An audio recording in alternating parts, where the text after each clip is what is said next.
today we are talking FTW title, also known as the Brooklyn World title. As if Brooklyn needed a world title, it could only be defended in Brooklyn,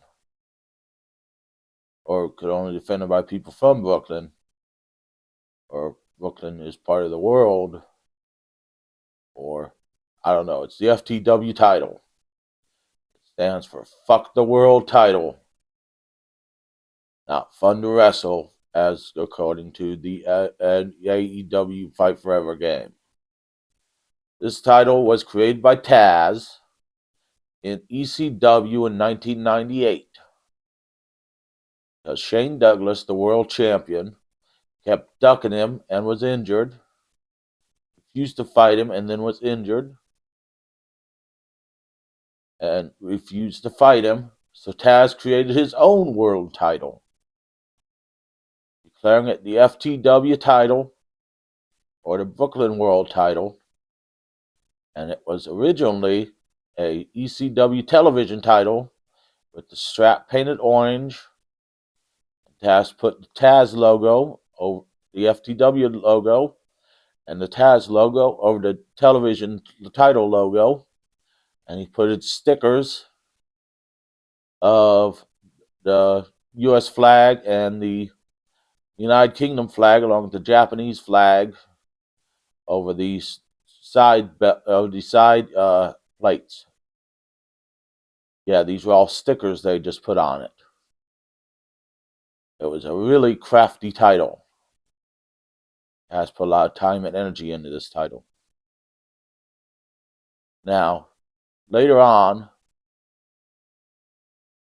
Bill Alfonso, who you may remember or you may not, who was managing Sabu and Rob Van Dam.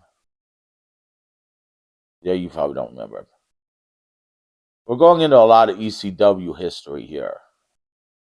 For those who don't remember ECW, check it out on WWE Network, which is on Peacock.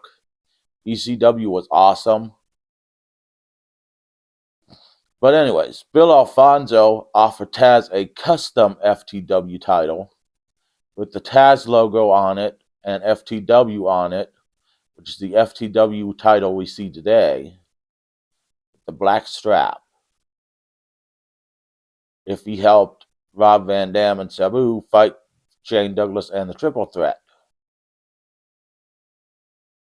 Now, this was all well and good, which he did, wanting a piece of Shane Douglas anyways, who was the world champion at the time. Shane Douglas held a lot of world titles in ECW, but he didn't do much else in any of the other wrestling promotions because he tended not to make friends easily. Taz didn't do much else in any of the other wrestling promotions because they underutilized him because he was small. Not built small, but because he was short. But then again, we're getting off topic. This title was defended twice by Taz in ECW. Once, he defended against Bam Bam Bigelow in one of Bam Bam Bigelow's last great matches. Now, Taz and Bam Bam Bigelow had a lot of great matches in ECW because they worked together great. And once against Sabu and Just Incredible, where he lost the FTW title to Sabu on purpose because Taz choked Sabu out and then dragged Sabu's unconscious body over top of him because he was so sure he was going to be Shane Douglas for the world title. He decided he didn't need the FTW title, and he did beat Shane Douglas for the world title.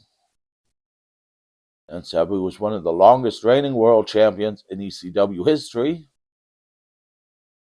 How do I remember these things? Because I watched ECW regularly in the 90s. Because I had no life in the 90s, and I watched wrestling 7 days a week. Because I had no life. I still have no life. Welcome to my life. It does not exist. And then later, Sabu mat that had Taz's logo on it as champion, took a piece of tape and wrote Sabu over it, over Taz's logo,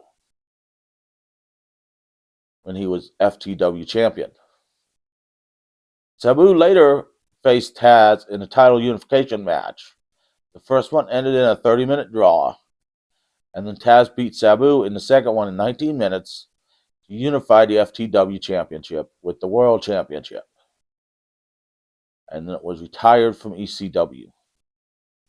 Later in, I believe it was XPW, Chris Chetti declared himself the FTW champion and defended it against Danny Doring, and then,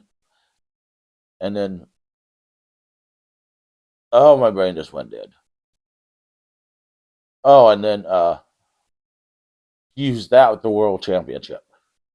But that does not actually count as an FTW title match or a title reign, because Taz was not involved, and Taz owns the FTW Championship.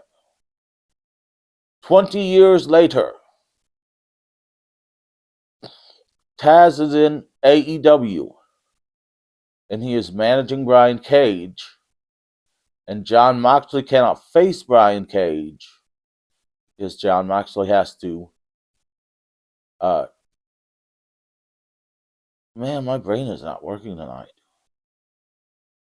Quarantine due to COVID, due to his wife Renee Paquette getting COVID, and Taz gives the FTW Championship to Brian Cage, who defends it not really a lot, but loses it to Ricky Starks, who defends it quite a bit, before he loses it to Hook, who defends it a few times, before losing it to Jack Perry, before losing it again to Hook, who is still today the FTW champion,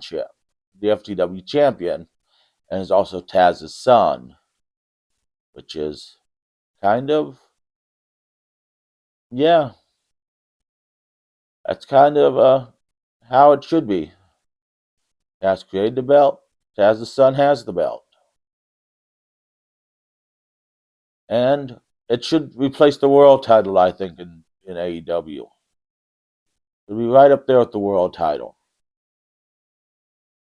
because it is defended under FTW rules, which is old ECW rules. Well, that's it for the FTW Championship. Next week we're going to dive into another wrestler career retrospective. I don't know who yet. Sorry this wasn't funnier.